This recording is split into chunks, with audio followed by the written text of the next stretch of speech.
ମୁଁ ଆଜି ଅନେକ ସମୟ ଯାଏ ଶୋଇ ପଡ଼ିଥିଲି। ଶୀଘ୍ର ଯାଇ ମୋ ଗଛ ମାନଙ୍କରେ ପାଣି ଦିଏ। ଏ ଯାଇ ଠିକରେ ସକାଳ ହେଇନି, ଆଉ ତୁ ଗଛରେ ପାଣି ଦେବାକୁ ଯାଉଛୁ? ସବୁବେଳେ ଖାଲି ତୋର ସେଇ ବଗିଚାରେ ହିଁ ମନ। ମୋ ସାଙ୍ଗରେ ରୋଷେଇ ଘରକୁ ଚାଲେ, ଆଉ ମତେ କାମରେ ସାହାଯ୍ୟ କର। ଠିକ ଅଛି ମା, ମୁଁ ତୁମକୁ ସବୁ କାମରେ ସାହାଯ୍ୟ କରିବି, ହେଲେ ତା ଆଗରୁ ମୁଁ ମୋ ବଗିଚାରେ ପାଣି ଦେଇ ସାରେ। ଆରେ କୁନି, ମୋ କଥା ଶୁଣିଯା। ଓହୋ, ଏଇ ଝିଅକୁ ମୁଁ ଆଉ ପାରିବିନି। ସକାଳ ହେଇଗଲାଣି, ଯାଏ ରୋଷେଇ ଘରକୁ, ଅନେକ କାମ ପଡ଼ିଛି।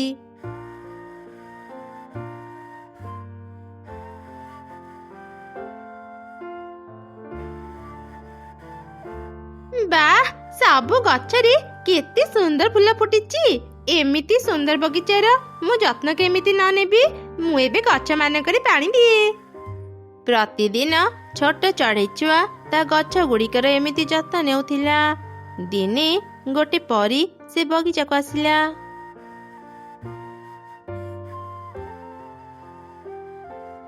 ଆରେ ବାଃ, ଏଇ ବଗିଚାଟି ତ ବହୁତ ସୁନ୍ଦର ହେଇଛି। ସତରେ ଚଢ଼େଇ ଛୁଆ ଅନେକ ପରିଶ୍ରମ କରି ଏଇ ବଗିଚାର ଯତ୍ନ ନେଉଛି। ଗୋଟେ ଦିନ ମୁଁ ତା ସହ ନିଶ୍ଚୟ ଦେଖା କରିବି। ଏମିତି କହି ପରୀ ସେଠାରୁ ଚାଲିଗଲା। କିଛି ଦିନ ପରେ ଦିନେ ଜଙ୍ଗଲରେ ପ୍ରବଳ ବର୍ଷା ହେଲା। ସେଇ ଝଡ଼ ବର୍ଷାରେ ଚଢ଼େଇ ଛୁଆର ବଗିଚା ପୁରାପୁରି ନଷ୍ଟ ହେଇଗଲା। ଏମିତି ଦେଖି ତ ଚଢ଼େଇ ଛୁଆ ଅନେକ କାନ୍ଦିଲା। ସେତେବେଳେ ସେ ପରୀ ତା ପାଖକୁ ଆସିଲା। ତୁ ମନ ଦୁଃଖ କରନି ଚଢ଼େଇ ଛୁଆ, ମୁଁ ତୋର ଏଇ ଫୁଲ ବଗିଚାକୁ ଏବେ ହିଁ ସତେଜ ଆଉ ସୁନ୍ଦର କରିଦେବି। ତୁମେ କିଏ, ଆଉ ତୁମେ ଏସବୁ କେମିତି କରିବ? ମୁଁ ଜଣେ ଫୁଲ ପରୀ। ମୁଁ ପ୍ରତିଦିନ ତତେ ଏଇ ବଗିଚାର ଯତ୍ନ ନେବାର ଦେଖେ। ଗଛମାନଙ୍କ ପ୍ରତି ତୋର ଏତେ ଭଲ ପାଇବା ଦେଖିଲେ ମତେ ଭାରି ଖୁସି ଲାଗେ। ମୁଁ କାମ ବ୍ୟସ୍ତରେ ତୋ ସହ ଦେଖା କରିବାକୁ ଆସିପାରୁନଥିଲି, ହେଲେ ଆଜି ମୁଁ ତତେ ନିଶ୍ଚୟ ସାହାଯ୍ୟ କରିବି। ଏଇ ବୋତଲକୁ ନେ, ଏଇ ବୋତଲରେ ଯାଦୁର ପାଣି ଅଛି। ଏ ପାଣି ଯୋଉ ଶୁଖିଲା ଗଛରେ ଛିଞ୍ଚି ଦେବୁ, ସେ ଗଛ ସତେଜ ଆଉ ସୁନ୍ଦର ହେଇଯିବ। ଏଇ ବୋତଲ ପାଣି କେବେ ବି ସରିବନି। ଯେବେ ବି ଦରକାର ହେବ ତୁ ଏ ପାଣିର ବ୍ୟବହାର କରିପାରିବୁ। ତୁମେ ସତ କହୁଛ ପରୀ, ତୁମକୁ ଅନେକ ଅନେକ ଧନ୍ୟବାଦ। ତାପରେ ଚଢ଼େଇ ଛୁଆ ଯାଦୁର ପାଣିକୁ ତା ବଗିଚାରେ ଥିବା ସବୁ ଗଛରେ ଛିଞ୍ଚି ଦେଲା। ସଙ୍ଗେ ସଙ୍ଗେ ସବୁ ଗଛ ସତେଜ ହେବା ସହ ସୁନ୍ଦର ଦେଖାଗଲା। ଏସବୁ ଦେଖି ତ ଚଢ଼େଇ ଛୁଆ ଅନେକ ଖୁସି ହେଇଗଲା। ଦିନେ ସେ ରାସ୍ତାରେ ଯାଉଥିଲା, ହଠାତ୍ ସେ କାନ୍ଦିବାର ସ୍ୱର ଶୁଣି ଅଟକିଗଲା। ପାଣି ପାଣି, ମତେ ଭାରି ଶୋଷ ଲାଗୁଛି। ମୁଁ ଏଠି ପଡ଼ି ପଡ଼ି ଶୁଖିଗଲିଣି। କେହି ତ ମତେ ସାହାଯ୍ୟ କର।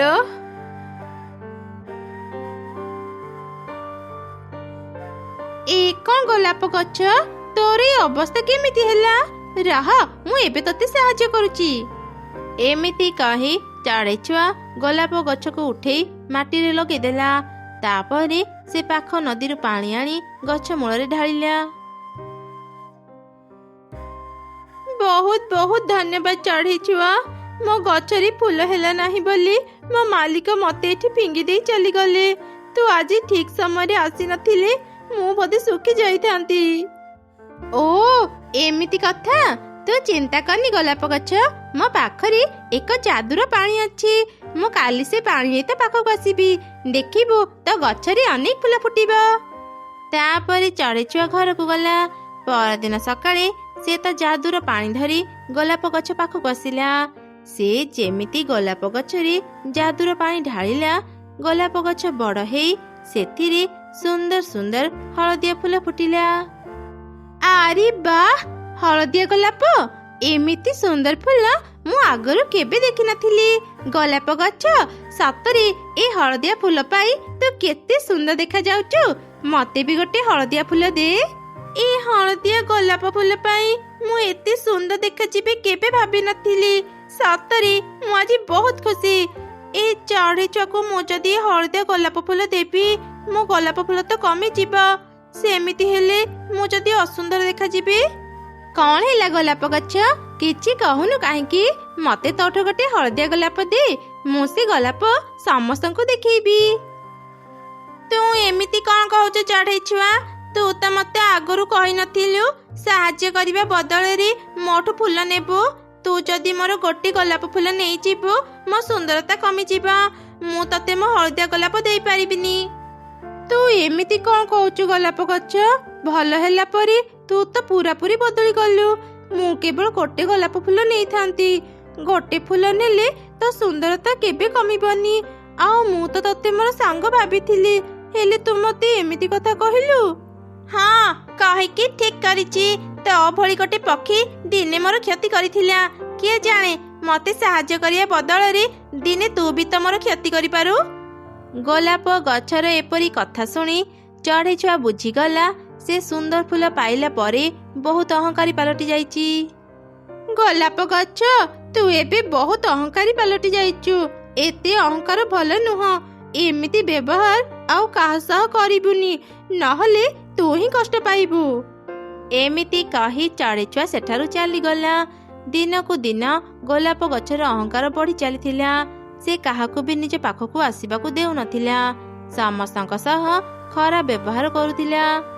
ଏମିତି କିଛି ଦିନ ପରେ ଦଳେ ମହୁମାଛି ସେଠାକୁ ଆସିଲେ। ଏଇ ଗଛ ବହୁତ ବଡ଼, ଆମେ ଏଇଠି ଘର ତିଆରି କରି ରହିବା। ତଳେ ଥିବା ଗୋଲାପ ଗଛରୁ କେତେ ସୁନ୍ଦର ବାସ୍ନା ଆସୁଛି। ମୋ ସାଙ୍ଗରେ ଆସ, ଆମେ ଗୋଲାପ ଗଛରୁ କିଛି ମିଠା ରସ ଆଣିବା।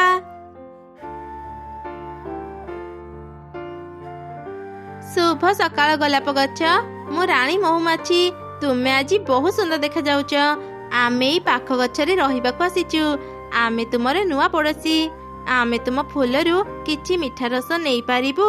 ତା ବଦଳରେ ଆମେ ସବୁଦିନ ତୁମର ଧ୍ୟାନ ରଖିବୁ। ଏଇ ତମେ ମାନେ ମୋଠୁ ଦୂରେଇକି ରୁହ। ମୁଁ ଜାଣେ ମୁଁ କେତେ ସୁନ୍ଦର। ମୁଁ ତମ ପରି ଛୋଟ ପୋକମାନଙ୍କୁ ମୋ ପାଖକୁ ବି ଆସିବାକୁ ଦେବିନି। ସୁନ୍ଦର ବୋଲି ଏମିତି ଅହଙ୍କାର କରିବା ଠିକ ନୁହଁ ଗୋଲାପ ଗଛ। ଆମେ ତୁମକୁ କଷ୍ଟ ଦେବାକୁ ଆସିନୁ। ଆମେ ତ ତୁମ ସାଙ୍ଗ ହେଇ ତୁମକୁ ସାହାଯ୍ୟ କରିବାକୁ ଚାହୁଁଛୁ। ମୋର ସାଙ୍ଗ ଦରକାର ନାହିଁ। ମୁଁ ଏକୁଟିଆ ହିଁ ଠିକ ଅଛି। ମତେ ବିରକ୍ତ ନ କରି ତମେ ମାନେ ଏଠୁ ତୁରନ୍ତ ଚାଲିଯାଅ। ମୁଁ ତମ ଭଳି ପୋକମାନଙ୍କୁ ମୋ ମିଠା ଫୁଲ ରସ କେବେ ଦେବିନି।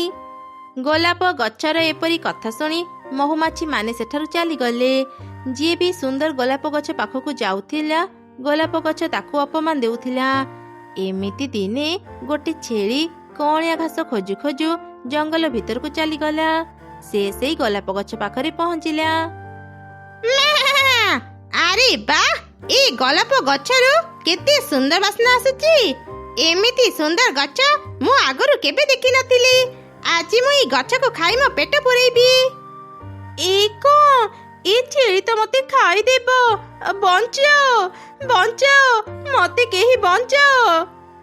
ଗୋଲାପ ଗଛର ଚିତ୍କାର ଶୁଣି ମହୁମାଛି ମାନେ ତାକୁ ସାହାଯ୍ୟ କଲେ। ମହୁମାଛିଙ୍କ ଭୟରେ ଛେଳି ତୁରନ୍ତ ସେଠାରୁ ଚାଲିଗଲା। ଏସବୁ ଦେଖି ଗୋଲାପ ଗଛ ନିଜ ଭୁଲ ବୁଝିପାରିଲା। ରାଣୀ ମହୁମାଛି, ମୁଁ ତୁମ ସହ ଅନେକ ଖରାପ ବ୍ୟବହାର କରିଛି, ତଥାପି ତମେ ମାନେ ମତେ ସାହାଯ୍ୟ କଲ। ମୋର ଭୁଲ ପାଇଁ ମୁଁ ଅନୁତପ୍ତ। ମତେ କ୍ଷମା କରିଦିଅ। ମୁଁ ଆଉ କାହା ସହ ବି ଖରାପ ବ୍ୟବହାର କରିବିନି। ସମସ୍ତଙ୍କ ସହ ମିଳିମିଶି ରହିବି। ଗୋଲାପ ଗଛ, ତୁମେ ନିଜ ଭୁଲ ବୁଝି ପାରିଲ ଜାଣି ମୁଁ ଅନେକ ଖୁସି। ଆଜିଠୁ ଆମେ ସାଙ୍ଗ। ସାଙ୍ଗ ମହୁମାଛି, ମତେ ଆଉ ଗୋଟେ ସାହାଯ୍ୟ କର। ଦିନେ ମୁଁ ଚଢ଼େଇ ଛୁଆ ସହ ଅନେକ ଖରାପ ବ୍ୟବହାର କରିଥିଲି। ତାକୁ ମୋର ଗୋଲାପ ଫୁଲ ଦେଇନଥିଲି। ଚଢ଼େଇ ଛୁଆକୁ ଟିକେ ମୋ ପାଖକୁ ଡାକି ଆଣିବ। ମୁଁ ତାକୁ କ୍ଷମା ମାଗିଥାନ୍ତି। ଆଚ୍ଛା ଠିକ ଅଛି, ତୁମେ ଚିନ୍ତା କରନି। ଆମେ ଏବେ ସେ ଚଢ଼େଇ ଛୁଆକୁ ଡାକି ଆଣୁଛୁ। ଆମକୁ ତାର ଠିକଣା କହିଦିଅ। ତାପରେ ମହୁମାଛି ମାନେ ଚଢ଼େଇ ଛୁଆର ଘରକୁ ଗଲେ ଆଉ ତାକୁ ସବୁ କଥା କହି ଗୋଲାପ ଗଛ ପାଖକୁ ନେଇ ଆସିଲେ। ଗଛ ଚଢ଼େଇ ଛୁଆକୁ ଗୋଟେ ଯୋଡ଼ି ହଳଦିଆ ଗୋଲାପ ଦେଇ କ୍ଷମା ମାଗିଲା। ଚଢ଼େଇ ଛୁଆ ବି ତାକୁ କ୍ଷମା କରିଦେଲା। ସେଦିନ ପରଠାରୁ ଗୋଲାପ ଗଛ ଆଉ ଅହଙ୍କାର କରୁନଥିଲା। ସମସ୍ତଙ୍କ ସହ ସେ ମିଳିମିଶି ରହିଲା। ମା, ଦେଖ, ବାପା ଲଗେଇଥିବା ଏ ଗଛଟି କେତେ ବଡ଼ ହେଇଗଲାଣି। ହଁ ରେ ମା, ତୋ ବାପା ଯିବା ପରି ଏ ଗଛ ତାଙ୍କର ଶେଷ ସ୍ମୃତି। ସେ ଯଦି ଆଜି ବଞ୍ଚିଥାନ୍ତି, ଏ ଗଛକୁ ଦେଖି ଅନେକ ଖୁସି ହେଇଥାନ୍ତେ। ମା, ତୁମେ ପୁଣି କାନ୍ଦିଲ? ଆରେ ନାଇଁ ରେ ମା, ମୁଁ କେତେବେଳେ କାନ୍ଦିଲି? ମୋ ଆଖିରେ କଣ ଗୋଟେ ପଡ଼ି ଯାଇଥିଲା। ପ୍ରତିଦିନ ତୁମ ଆଖିରେ କିଛି ନା କିଛି ପଡ଼ିଯାଏ। ମୁଁ ସବୁ ଜାଣେ ମା। ତୁମେ ପ୍ରତିଦିନ ବାପାଙ୍କୁ ମନେ ପକେଇ ଅନେକ କାନ୍ଦ। ଜମା ମନ ଦୁଃଖ କରନି ମା, ମୁଁ ଯେତେବେଳେ ବଡ଼ ହେବି ନା ତୁମର ସବୁ ଦୁଃଖ ଦୂର କରିଦେବି। ତୁ ମତେ ଏ କଥା କହିଦେଲୁ, ମୋ ଦୁଃଖ ଦୂର ହେଇଗଲା। ଯା ମା, ଏବେ ବସି ପାଠ ପଢିବୁ। ପାଠ ପଢିଲେ ତୁ ତୋର ସବୁ ସ୍ୱପ୍ନ ପୂରା କରିପାରିବୁ। ଏବେ ମୁଁ କାମକୁ ଯାଏ। ଠିକ ଅଛି ମା। ତାପରେ ରିନୁ କାମକୁ ଗଲା। ସେ କାଉ ବଗିଚାର ଦେଖାଶୁଣା କରୁଥିଲା। ଏଇ ରିନୁ, ତୁ ଆଜି କାମକୁ ଆସୁ ଆସୁ ଏତେ ଡେରି କରିଦେଲୁ କାହିଁକି? କଥା କଣ କି ମାଲିକାଣୀ, ମୋ ଝିଅ ଘରେ ଏକା ରହୁଛି। ରୋଷେଇ ସାରି ଆସୁ ଆସୁ ଡେରି ହେଇଗଲା। ତୋ ସ୍ୱାମୀ ମଲା ପରେ ତୁ କେତେ କାକୁତି ମିନତି ହେବାରୁ ମୁଁ ତୋ ଉପରେ ଦୟାକରି ତତେ କାମ ଦେଇଥିଲି। ତୁ ଯଦି ଏମିତି ସବୁଦିନ ଡେରି ଆସିବୁ, ମୁଁ ତତେ କାମରୁ ବାହାର କରିଦେବି। ଆଉ ଡେରି ହେବନି ମାଲିକାଣୀ, ଏଇ ଥରକ ମତେ କ୍ଷମା କରିଦିଅନ୍ତୁ। ମୁଁ କାହାକୁ ବି କ୍ଷମା କରିନି। ତୁ ଆଜି ଡେରିରେ ଆସିଛୁ ମାନେ ମୁଁ ତ ଦରମାରୁ ଟଙ୍କା କାଟିବି। ନା ନା ମାଲିକାଣୀ, ଏମିତି କରନ୍ତୁନି। ଏମିତିରେ ବି ମୁଁ ବହୁତ କଷ୍ଟରେ ଘର ଚଳାଏ। ଆପଣ ଯଦି ଦରମାରୁ ଟଙ୍କା କାଟିଦେବେ, ଏ ମାସ ଘର ଚଳେଇବା ମୋ ପାଇଁ ବହୁତ କଷ୍ଟ ହେଇଯିବ। ମୁଁ ତାର କିଛି କଥା ଶୁଣିବିନି। ମତେ ବିରକ୍ତ ନ କରି ଯା କାମ କରିବୁ। ଏମିତି ଶୁଣି ରିନୁ ମନ ଦୁଃଖରେ ତା କାମ କଲା। ସନ୍ଧ୍ୟା ହେବା ପରେ ଚଢ଼େଇ ଯେମିତି ଘରକୁ ବାହାରିଲା, କାଉ ତାକୁ ଡାକିଲା। ଆରେ ରିନୁ, ର ଆଜି ମୋ କାମବାଲି ଆସିନି। ଘରେ ବହୁତ ଅଇଁଠା ବାସନ ପଡିଛି, ଗଲୁ ଟିକେ ମାଜିଦେବୁ। କିନ୍ତୁ ମାଲିକାଣୀ, ସନ୍ଧ୍ୟା ହେଇଗଲାଣି। ଘରେ ମୋ ଝିଅ ଏକା ଅଛି। ରାତି ସୁଦ୍ଧା ଯଦି ଘରକୁ ନ ଫେରିବି, ସେ ଅନେକ ଭୟ କରିବ। ରିନୁ, ତତେ କେବଳ କାମ ନ କରିବା ପାଇଁ ବାହାନା ଦରକାର। ତୋ ଝିଅର କିଛି ବି ହେବନି। ଯା ଶୀଘ୍ର ବାସନ ମାଜିବୁ। ଆଉ ଯଦି ମୋ କାମ ନ କରିବୁ, କାଲିଠୁ ଆଉ ଆସିବୁନି। ନା ନା ମାଲିକାଣୀ, ଏମିତି କୁହନ୍ତୁନି। ଠିକ ଅଛି, ମୁଁ କେବଳ ବାସନ ମାଜିବି, ତାପରେ ଘରକୁ ଯିବି।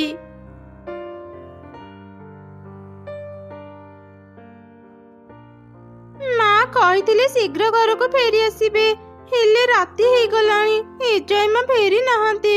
ମତେ ଏକୁଟିଆ ଭାରି ଡର ଲାଗୁଛି। ଭୟ କରନି ଛୋଟ ଝିଅ, ମୁଁ ତ ପାଖରେ ଅଛି। ଏ କଣ? କିଏ କଥା କହୁଛ? ଇଏ କୋଉ ଭୂତ ନୁହେଁ ତ? ଆରେ ନା ନା ଛୋଟ ଝିଅ, ମୁଁ ଭୂତ ନୁହଁ, ମୁଁ ଗଛ କଥା କହୁଛି। ଏପଟେ ଦେଖେ। ଆରେ ସତରେ ତ, ତୁମେ ଗୋଟେ ଗଛ। ତୁମେ କଥା କହିପାରୁଛ?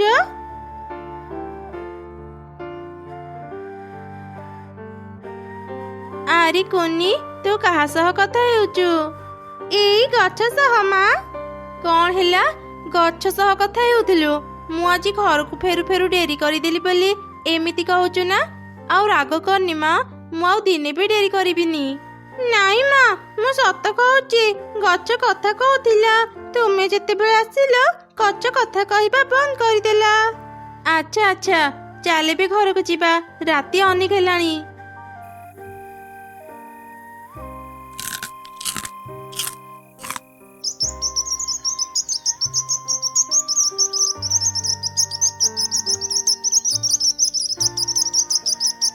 ଗଛ ଆଉ କଥା କହୁନି କଣ ପାଇଁ? ତା ମାନେ କଣ ମୁଁ କାଲି ଭୁଲ ଶୁଣିଥିଲି? ନା ନା, ତୁ ଭୁଲ ଶୁଣିନୁ। ମୁଁ ସମସ୍ତଙ୍କ ସହ କଥା ହୁଏନି, କେବଳ ଛୋଟ ଛୁଆ ମାନେ ହିଁ ମତେ ଶୁଣିପାରନ୍ତି। ପ୍ରକୃତରେ ମୁଁ ଗଛ ନୁହଁ, ମୁଁ ଜଣେ ପରୀ। ହେଲେ ତୁମେ ପରୀ ହେଇ ଗଛ କେମିତି ହେଲ? ମତେ କୁହ। ଥରେ ମୁଁ ଏଇ ଜଙ୍ଗଲକୁ ବୁଲିବା ପାଇଁ ଆସିଥିଲି। ଗୋଟେ ଦୁଷ୍ଟ ଯାଦୁଗର ମତେ ଏଇ ଗଛର ମଞ୍ଜିରେ ବନ୍ଦୀ କରିଦେଇଥିଲା। ସେତେବେଳେ ତ ବାପା ମତେ ମଞ୍ଜି ଭାବି ଏଠାକୁ ଆଣି ଲଗେଇ ଦେଇଥିଲେ।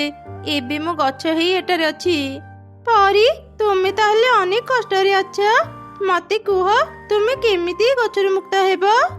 ତୁମ ଜଙ୍ଗଲର ଉତ୍ତର ଦିଗରେ ଯୋଉ କୂଅ ଅଛି, ସେଇ କୂଅ ଭିତରେ ମୋ ଯାଦୁର ଲାଠି ପଡିଛି। ତୁ ଯଦି ସେ କୂଅରୁ ପାଣି ଆଣି ମୋ ମୂଳରେ ଢାଳିବୁ, ମୁଁ ଏ ଗଛରୁ ମୁକ୍ତ ହେଇଯିବି। ଆଚ୍ଛା ଏମିତି କଥା। ମୁଁ ଏବେ ହିଁ ସେ କୂଅକୁ ଯାଇ ପାଣି ଆଣୁଛି। କିନ୍ତୁ କୁନି, ସନ୍ଧ୍ୟା ହେବା ଆଗରୁ ଏସବୁ କରିବାକୁ ପଡିବ, ନହେଲେ ମୋ ଯାଦୁ ଶକ୍ତି କାମ କରିବନି। ଚିନ୍ତା କରନି ପରୀ, ମୁଁ ସନ୍ଧ୍ୟା ହେବା ଆଗରୁ ଏସବୁ କାମ କରିଦେବି। ଏଇ ତ ଆଗରେ ଗୋଟେ କୂଅ ଦେଖାଯାଉଛି। ମୁଁ ଶୀଘ୍ର ପାଣି ନେଇ ଗଛ ପାଖକୁ ଯାଏ।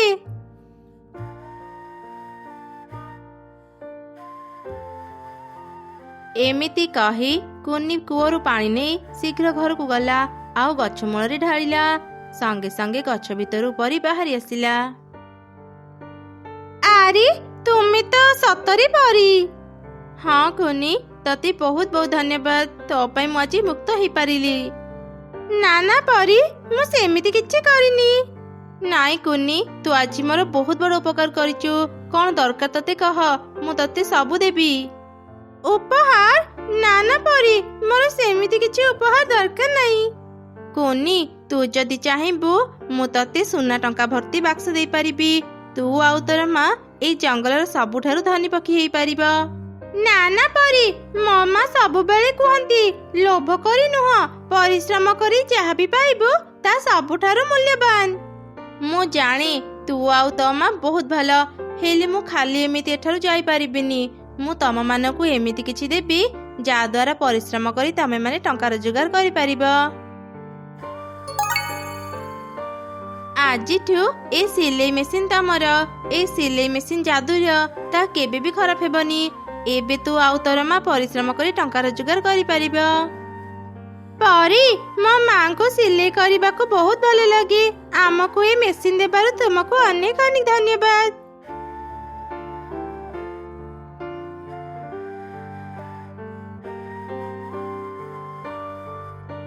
तू ये कौन कहचु रे माँ?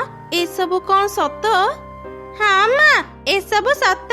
एई देख से सिलाई मेसिन। एबे तुमको आउ काम करिया पे बाहर को जीवाको पड़िबनी। घरे रही तुमे काम करि पारिबो। तू ठीक कहलु रे माँ। एते दिन परे भगवान मो प्रार्थना सुनिले। हमर आउ किछि दुख रहिबनी।